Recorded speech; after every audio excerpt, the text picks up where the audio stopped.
नमस्कार. Prime news मराठीमध्ये मी अनुराग मिश्रा आपले स्वागत करतो. सार्वजनिक बांधकाम उपविभाग दिग्रस अभियंता अनिल राठोड यांनी एका दिव्यांग बांधवाशी उद्धट आणि अपमानास्पद वर्तन केल्याची धक्कादायक घटना समोर आली आहे. अपंग जनता दलचे जिल्हा अध्यक्ष दीपक गुलाब जाधव यांनी दिलेल्या माहितीनुसार रोजगार हमी योजनेअंतर्गत सुरू असलेल्या कामाबाबत विचारणा केली असता अभियंता अनिल राठोड यांनी दिव्यांग बांधवाशी "अबे लंगड्या, तुला एवढेच काम आहे का? तू माझं काही करू शकत नाहीस? तक्रार कुठे द्यायची ती दे" असे अपमानकारक शब्द उच्चारले.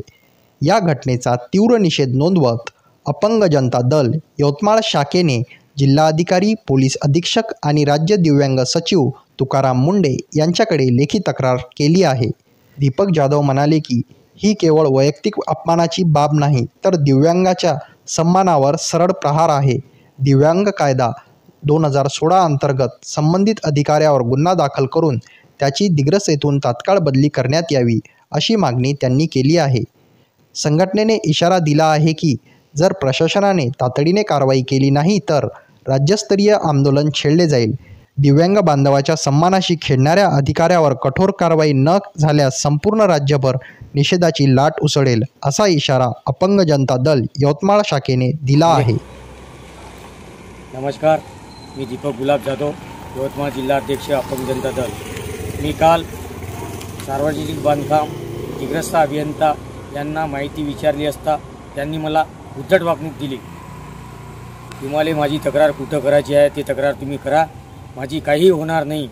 तरी मी आज माननीय जिल्हाधिकारी साहेब यांना लेखी तक्रार सादर केलेला आहे की सार्वजनिक बांधकाम विभाग दिग्रस येथील कार्यकारी अभियंता राठोड यांच्यावर दिव्यांग हक्क अधिनियम 2016च्या नुसार दिव्यांग कायदा ॲक्ट गुन्हा दाखल करून दिग्रस तालुक्यातील त्यांची हकालपट्टी करण्यात यावी.